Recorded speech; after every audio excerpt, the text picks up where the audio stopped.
Hi guys, Mr. Rocco again. This will be the second video for this week, and the last video for this fifth unit. This one is about factors that affect how quickly water can infiltrate or seep into the ground. So let's jump right into these factors. The first factor that affects water infiltrating or seeping into the ground is the slope of the ground. Right? So the steeper the slope, the more runoff, which means the less infiltration. So again, as I mentioned in my other video this week, if you live on a piece of property that's very, very steep, like over here on the left side, gravity is going to be the dominant force. It's going to pull the water down the slope of your property faster and not allow the water to infiltrate. So the steeper the slope, the more runoff, which means less infiltration. If you live on a piece of property that's a little bit less steep or more gentle slope or flat piece of land, that's going to give the water time to be able to infiltrate. The gravity will be able to pull the water down straight into the ground and lower the amount of runoff, but increase the amount of infiltration. And here you can see a picture showing a lot of runoff. So this would be like the edge of a piece of flat land up here, and then the water is just running off of that steeper slope right there. Saturation. So again, if you live on land that tends to flood often, it could be that the soil tends to be saturated and stay saturated. So the more saturated or full of water the soil is, that's not going to allow water to infiltrate. Right, there's no space. Even this time of year, like I said in my previous video, the ground is still frozen from the winter, and so the ice is taking up the spaces between the rock particles, so water is not able to seep into the ground.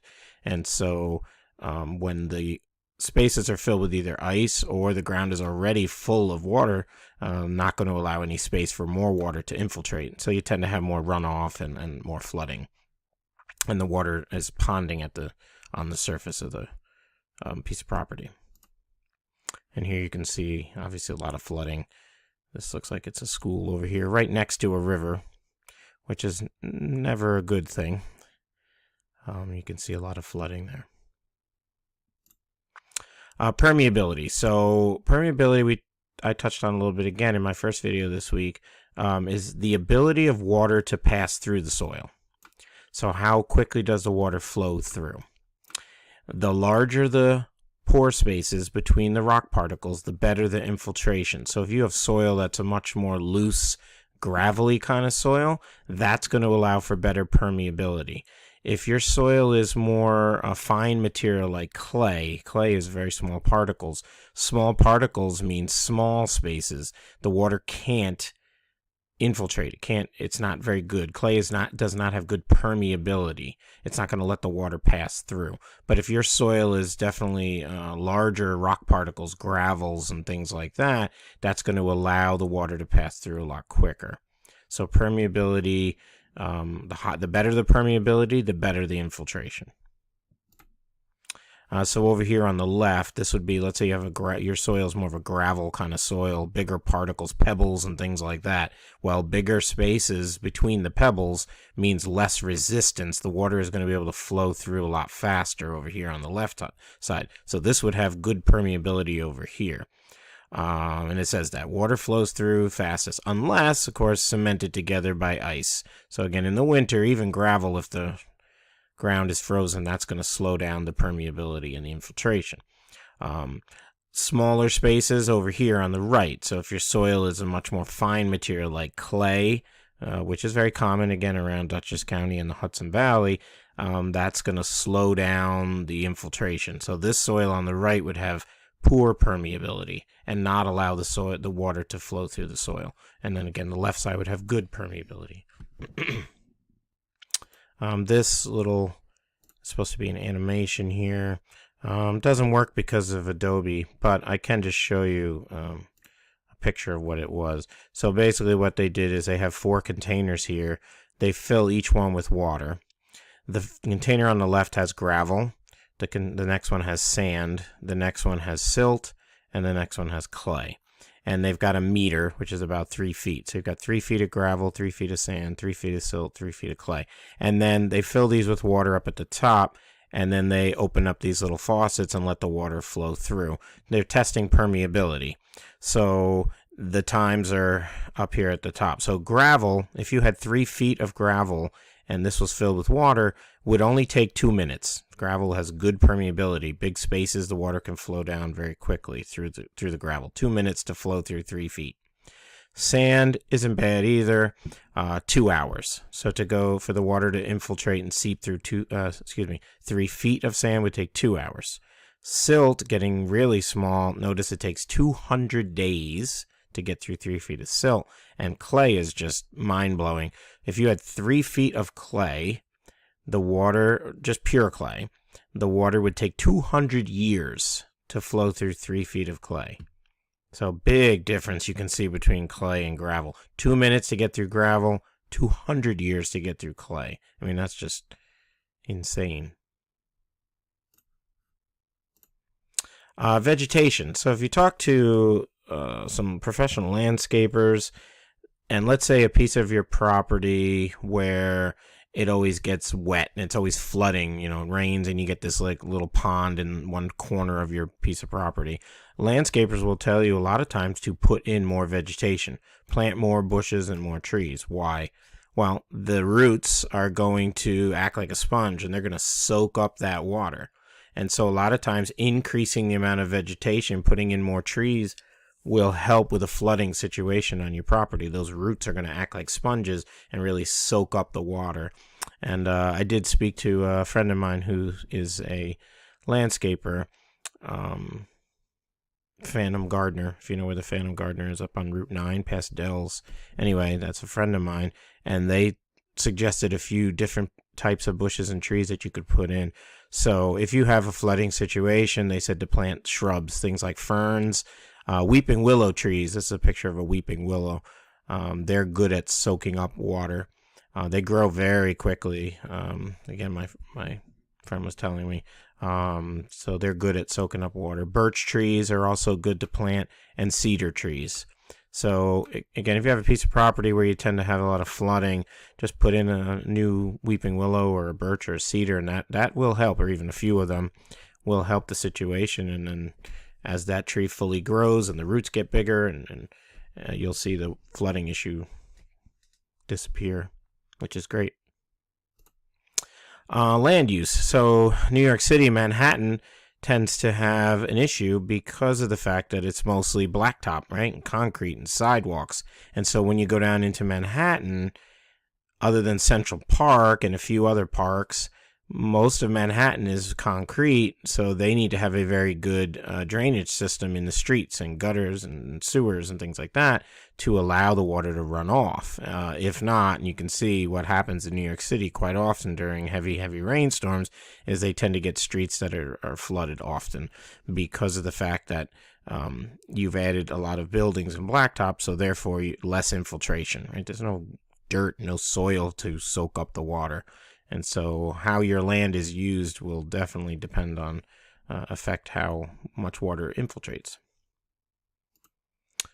This is always a problem.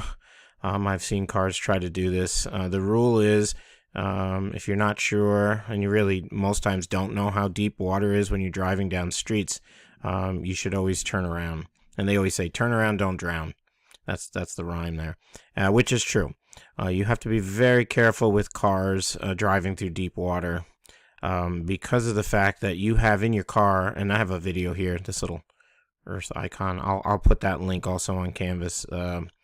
He's a funny mechanic. He has his own YouTube channel. His name's Scotty Kilmer, and I'll put his link, this video on there. He shows you what happens when you try to drive through water. Basically, water, right, doesn't compress like air. Air can compress. Water has a hard time compressing. And so if you were to drive through water like you see this car doing right here, instead of your air intake, your car engine needs to pull in air.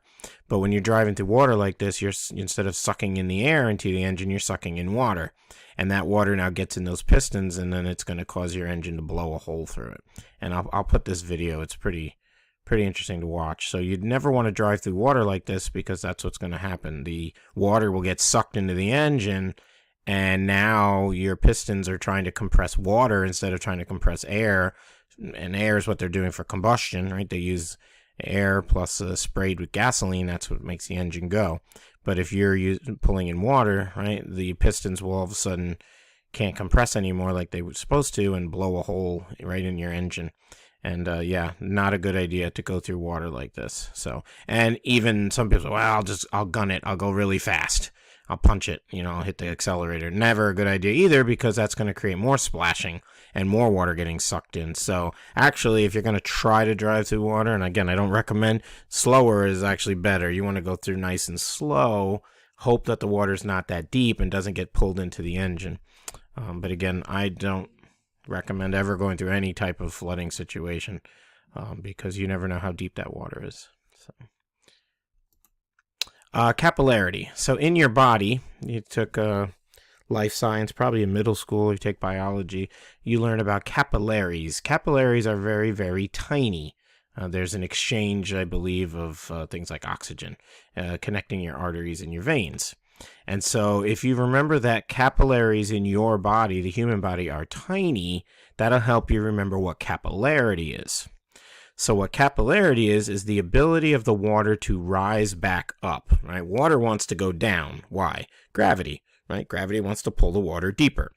But let's say you put in some new baby trees, right? Or new bushes or new plants in the ground. Well, those new trees and new bushes, the real small ones, aren't going to have big roots. And so when you plant those new bushes and trees that have smaller roots, you want them to have the water that they need to grow.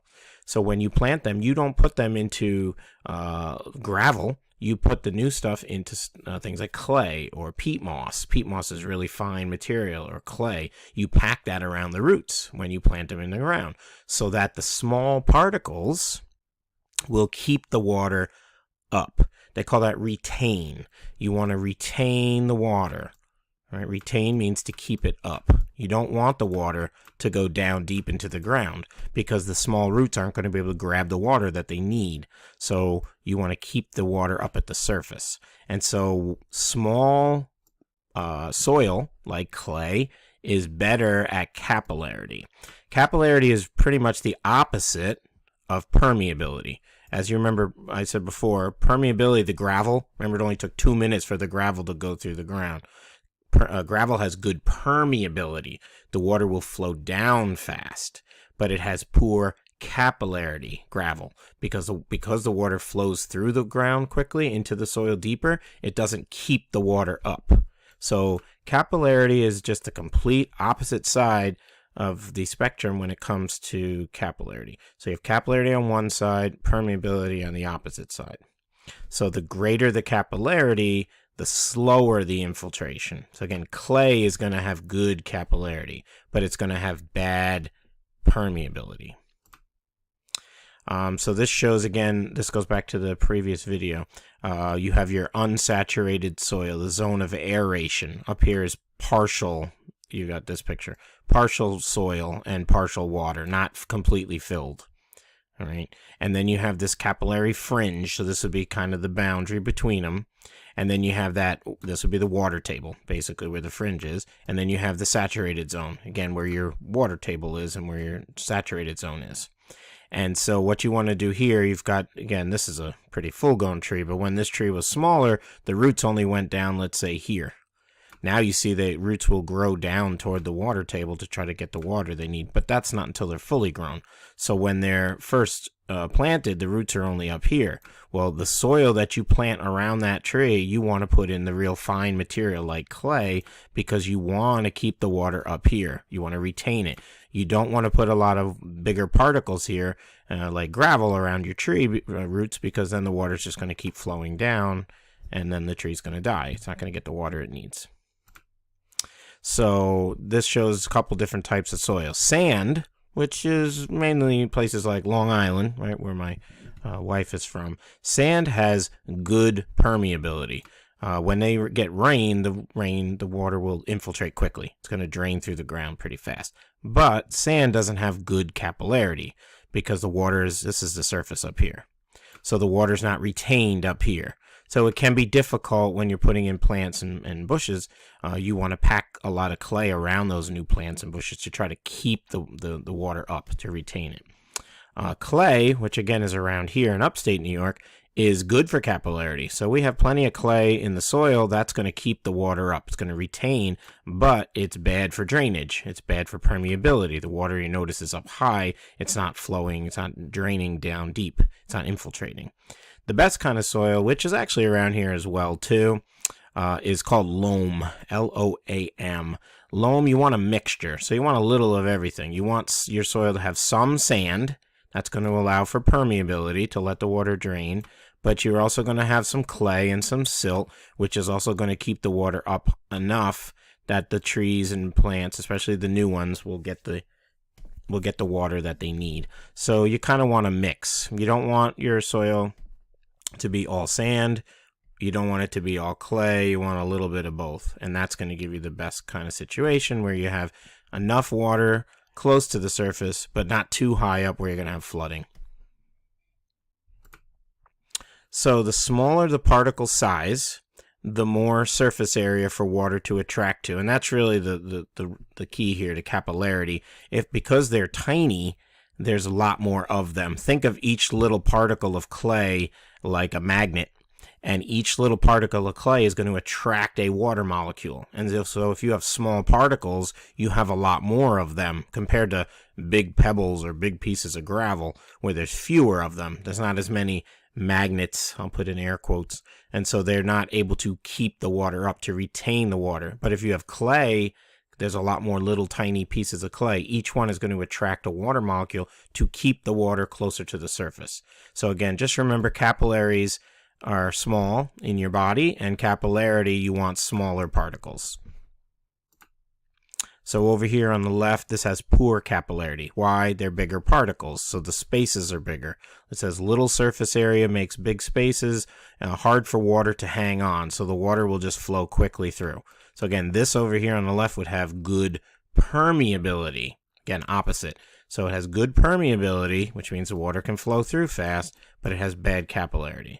And then over here, as the opposite, this water has good capillarity. The water can stay up here instead of flowing down, but it has bad permeability. So the water can't flow through fast. It's going to stay up close to the surface.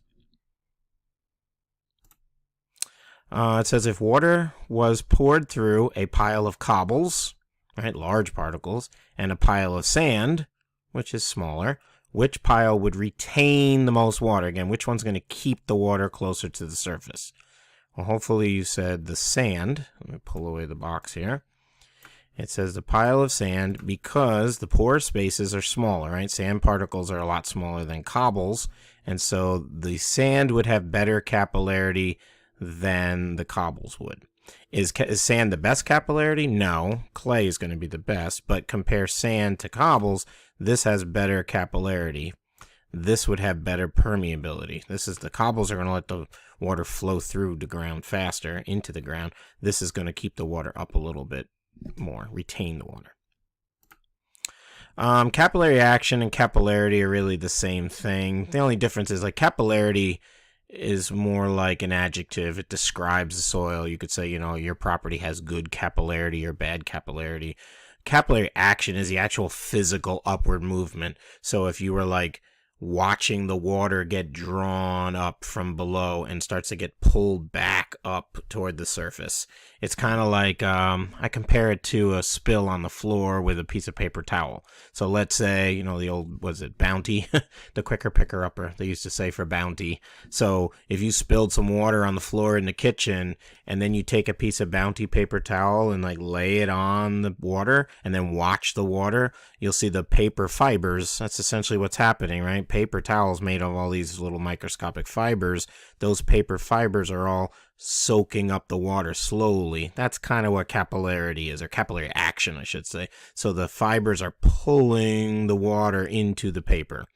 That's essentially the same idea, except instead outside the soil's doing it. So the soil, think of the soil like a paper towel. It's pulling the water because it has to go against the force of gravity, right? Gravity wants to pull the water down, and the soil, especially clay, is like the paper towel, pulling the water back up and bringing it against the force of gravity, because you want to get the water out of the zone of saturation. That's down deeper. Down here, you want to get the water to come back up into the zone of aeration. Again, if you have new trees in the ground and you've got the roots up here, that's where you want to get the water for the little tree roots. Porosity. So the word porosity has to do with open space, pores. Usually you hear pores when you talk about, somebody's face or their skin, right? Some people have larger pores on their face. Some people have smaller pores on their face. And again, always important to keep your face clean to prevent acne and things like that. The dirt gets into those pores. While porosity, when it comes to soil, kind of similar. You have open space between the soil particles. The better this porosity, the better the space, the better the infiltration. So if soil has good porosity, which means there's a lot of open space between the soil particles, that's going to allow the water to flow down and infiltrate into the ground. Now, this is in your review book, your orange earth science book. I think it's on page 126, but don't quote me on that. Could be a different page, but I think it's 126. There are some factors that affect porosity. And this is where it gets a little tricky. The left side shows good porosity, high porosity. Notice all the space in there. The blue is supposed to represent water, and the black is supposed to represent rock particles. So on the left, you can see there's a lot more blue, a lot more space, a lot more better porosity. What happened on the left side? Well, you have the same big particles, but then notice what happened in there. They added some small particles. So what they did here is the left side, they call that well sorted. It's a good sorting. They're almost all the same size. On the right side, this is called poorly sorted because it's sorted. It's not sorted into one size. You've got large particles, but then notice the big particles, the little particles went in between the big particles, which means they're taking up the little spaces between the big ones. So now that you mixed little with big, you've lowered the porosity. There's less open space because these little guys fit in between the big ones. And so when you don't sort the particles well, meaning there's a mixture of sizes, that's going to lower the porosity, which then lowers the infiltration. If, let's say, this is the surface up here, and it rains, and the rain is going to fall on this soil, and the rain is going to fall on the soil on the right, the water will have an easier time getting through here, better infiltration on the left. It's going to be slower trying to get down through this soil on the right because of the fact there's less space. So let's go through. There's 3 factors that affect porosity. The first one is shape. Round particles have better porosity. And that's because, think of round circles. Notice over here I've got a bunch of almost just about perfect circular shapes. I can only fit circular shapes as close as possible, but I can't fit them really close because of the fact they're circular. And so you see in here, I've got some spaces. I'll kind of highlight them in red there. Round pieces can only fit so close, and they're going to leave spaces between them. So the more rounded your soil particles are, your gravels and your pebbles in the ground, that's actually good for porosity. It's going to open up the spaces between them. Over here on the right, you have particles that are more flat and more angular. Well, when you have flat pebbles or flat particles, they're going to wedge closer together with one another, and therefore you're going to lower the amount of porosity. There's going to be less spaces between them. So the more flat and the more jagged or more angular your rock particles, that's actually worse for porosity. It lowers the amount of open space. So you prefer rock particles that are more rounded. Sorting, which we just talked about a minute ago. Over here on the left, the particles are all about the same size. They call that well sorted. So if the particles are well sorted and all about the same size, that's good for porosity. There's a lot of open space in between these particles. Over here on the right, you have unsorted. Unsorted means mixed. I've got big particles here, here, here, here, here, but then I've got smaller particles which fit in between the big particles, right? So I add a bunch of little tiny guys in between the bigger particles. That's going to lower the amount of open space. So again, if they're well sorted, that's good. If they're unsorted, that's bad for porosity. And then the third and final factor is how they're packed. If they're loosely packed, like over here on the right, see how they're spread out, that's good for porosity. It opens up the space. If you pack the particles closer together, they're more tightly packed, that's going to lower the porosity. So it says the more packed, the less. So over here, tightly packed, this would be bad. And over here, this would be good. Now, here's where it gets a little tricky. If you have, let's say, 2 containers filled with different size particles, the size of the particles does not affect the pore space as long as you have the same shape, sorting, and packing.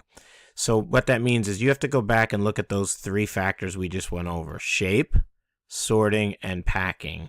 And if you look at those 3 things and they're equivalent, the size of the particles is not going to affect the porosity. Because over here on the left, I've got large particles.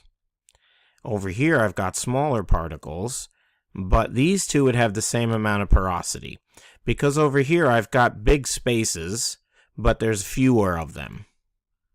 Over here, I've got small spaces, but I have a lot more of them, meaning if I add up all these tiny spaces, they're going to equal the fewer big spaces. And so you have to be really careful when you're looking at porosity. This is one factor in soil that can be equal. Where is it? Here it is. So I wanted to show you this picture here. This is always one they tend to use on a Regents. Most students, if I gave an example like this, I said, all right, you've got a container over here with particles on the left. You've got a container over here with bigger particles on the right. And they'll usually ask something like this. They're going to say, a person will fill this container all the way to the top with water, and a person will fill this container all the way to the top with water. So you've got the particles in this beaker. They fill them both with water. Then they're going to put a grad cylinder over here and a graduated cylinder over here. And you're going to take the water out of each container and pour it into this one, and the water in this one you're going to pour into this cylinder. And you're going to measure how much water was actually in each container, filled in between the spaces. And this is asking you basically porosity. 9 times out of 10, most students will say, oh, over here, Mr. Rocco, there's going to be more water. This container will fill higher. This container won't have as much water. And I will then ask why. And most students will say, well, because you see you've got some really big spaces in here, right? That's going to allow for a lot of water, which means this container will have a lot more water in it. This one, notice these are tiny spaces.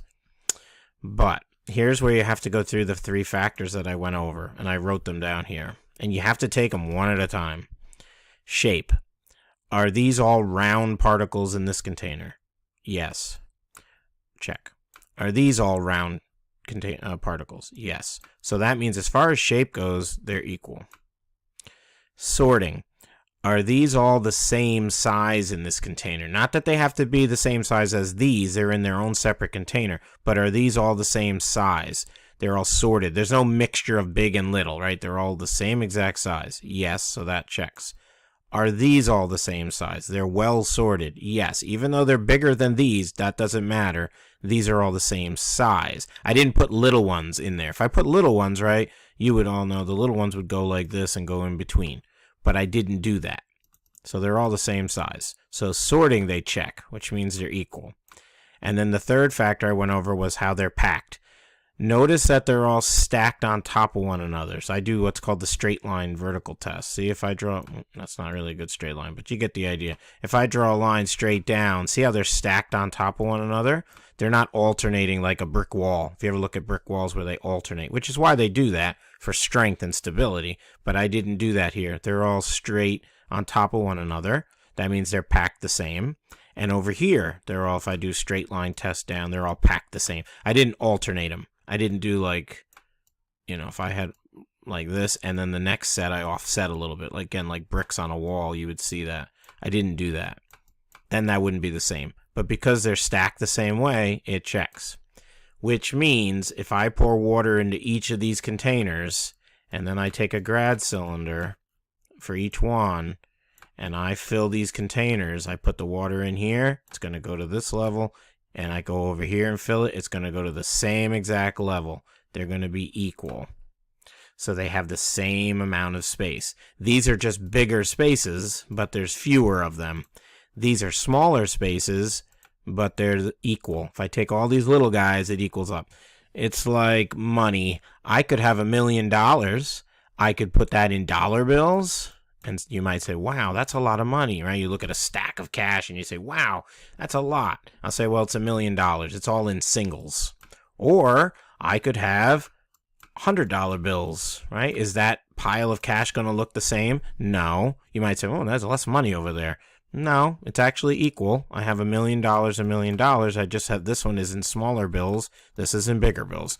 So I know that maybe that's not the best analogy, but you get the idea, right? So be very careful when it comes to porosity. As long as they follow these three factors, as long as these are all round, these are all round. These are sorted the same, these are sorted the same, these are packed the same, these are packed the same. They're equal. That's for porosity. Now, not capillarity and not permeability. And I gotta go, there's three things you gotta watch, especially in this video. Porosity, they're equal. Capillarity, these particles are smaller. So if I poured water, and let's say I had a hole at the bottom of each container, the water in this one on the left is gonna stay up more. Because they're smaller spaces, the water can't flow through quickly. So this beaker on the left has good capillarity. The water's going to retain. It's going to stay up high in the container. The one on the right has good permeability. Because they're bigger spaces, the water can get through quicker. And so the water will drain out of this container faster. So the left one has good capillarity. The right one has good permeability, but they both have the same porosity. And that can get very confusing, especially on a test question. So good capillarity because these are tiny, good permeability because these are big, equal porosity because they're all the same when it comes to these three factors.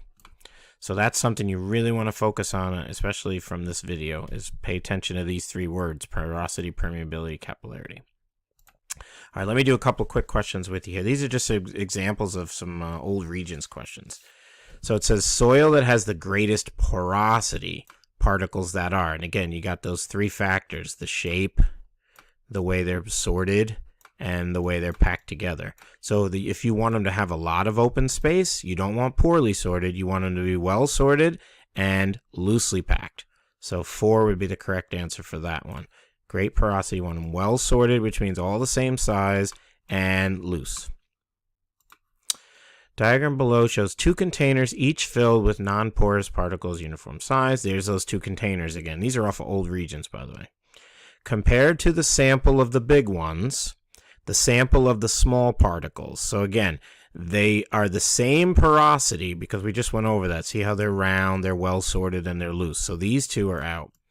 So compared to these, the small ones are going to have better or worse permeability. Well, hopefully you said lower, right? Because they're smaller, the water can't flow through. Again, permeability is how quickly the water can flow. So this one over here has lower permeability on the left. This one, base your answer on the question diagram. It shows samples of soil and bedrock. The arrows represent possible infiltration of rainwater. So you have loose pebble over here. You have pebbles mixed with sand. See how the sand is smaller, it gets in between the pebbles. Then you have a couple of bedrocks, conglomerate, which is like cemented together pebbles and things like that, and granite, which is all crystals locked together. Which sample has the greatest porosity? Well, these 2 are bedrock. They're fused together, so they're out. And then you can see if you compare the pebbles versus the pebbles in the sand, see how the pebbles and sand are poorly sorted because the sand grains went in between the pebbles. So this wouldn't have good porosity, the pebbles would. So 1 would be the correct answer on that one. Next one. Student performs a lab activity in which water is poured through 4 cups. Each has equal volumes of loosely packed sediment. So you've got a container filled with sand, a container filled with silt. Silt is smaller than sand. A container filled with pebbles. They're bigger. And then a container filled with all of it. You mix the clay, the silt, the sand. You mix a bunch of material, so they're poorly sorted. It says all particles were round and same size within each container. After the water level reached the surface, the student determined the amount of water that had been added. So again, you're trying to figure out how much water was put into each cup. The results of this activity should have indicated that equal amounts of water were added to the. So again, the mixture, no, because remember the clay, the sand, the pebbles, once you mix them, there's less space. The little guys are going to go between the big guys. So this wouldn't have the same amount of water. But even though these are sand, these are silt, and these are pebbles, and they're different sizes, they're the same size in each cup. And therefore, these 3 should have the same amount of water in them. And so I would go with choice, 2. The sand, the silt, and the pebbles only. They're going to have the same amount of water. Even though they're different sizes, the porosity is the same. In which sediments is capillary action the greatest? Again, think capillaries tiny, so the best thing is going to be the smallest thing. So you got silt and sand, sand and pebbles, pebbles and cobbles, cobbles and boulders. Now they made this nice because these go from smallest size going bigger as you go down to choice 4. So again, capillarity, you want to keep the water up. You want to retain the water, which means you want tiny. So 1 would be the correct answer there. Silt and sand are going to be better at capillarity. Had this said which sediment is, and it crossed this out and made this permeability, then you would have gone the opposite and gone with the boulders and the cobbles. But in this case, silt and sand is good at capillarity. Urbanization. Urbanization just means adding roads and blacktop and sidewalks and concrete. Affects the amount of vegetation and runoff. Well, if you keep putting in blacktop and roads and sidewalks, you're going to decrease your vegetation. So that means 3 and 4 are out. And that means you're going to decrease runoff or increase runoff. Well, you'd increase runoff because less water is going to be able to infiltrate. There's no soil, nothing to soak up the water. And so I'd go with 2. Decreases the vegetation. And again, streets and adding more cities and blacktop is going to increase the runoff and the flooding. Base your answer to questions 42 and 43 on the diagram below and your knowledge of earth science. The diagram shows 3 tubes, A, B, C. Each contains an equal volume of uniform size round beads. The bottom of each tube is covered with a wire screen. XY is a reference line. So you've got small beads in tube A, medium in tube B, large beads in tube C. Which bar graph would represent the rate of water infiltration through the tube? So if you're pouring water through A, water through B, and water through C, you're going to have like a race. See which one lets the water flow through the quickest. That's what they mean by rate of infiltration. How quickly the water will flow through. Well, which one's going to flow through the fastest? Hopefully you said C, because bigger space is going to let the water get down faster. So the bar for C should be the tallest. Right, then it gets smaller. B should take more time than C, but not as much time as A. And A should have a very slow rate, right? This would be a low rate. It's going to go slowly through A. So choice 3, right? C is going to have the fastest rate. B would have the next fastest. A is going to flow through slowly. So the rate of infiltration, meaning the speed, right? This will be slow. Same tubes. Now it says these tubes are placed in water. So they put all these tubes in a big water bath, let's say, and they're going to see which one is going to pull the water back up. So it says the water, it's like, again, paper towels soaking up the water. They want to demonstrate capillarity. So the water is going to come back up toward line XY. After an hour, the height of the water above line XY will be. So again, capillarity, you want little particles. So even though A took a long time for the water to flow through, there's more particles down here. Again, think of each one of these like a magnet, and it's attracting water. So the water will actually pull back up highest in this tube, because there's more of them. Little particles are better at capillarity. It's going to be harder for C. You only got 1, 2, 3 particles here to pull water. Here I've got a lot more particles to pull the water up. So it's going to be the highest in tube A. And that's it. So I will post this video on Canvas again. Go back and watch parts that you're a little stuck on and need some extra explanation, and then go ahead and do the assignments this week. And I will talk to you soon.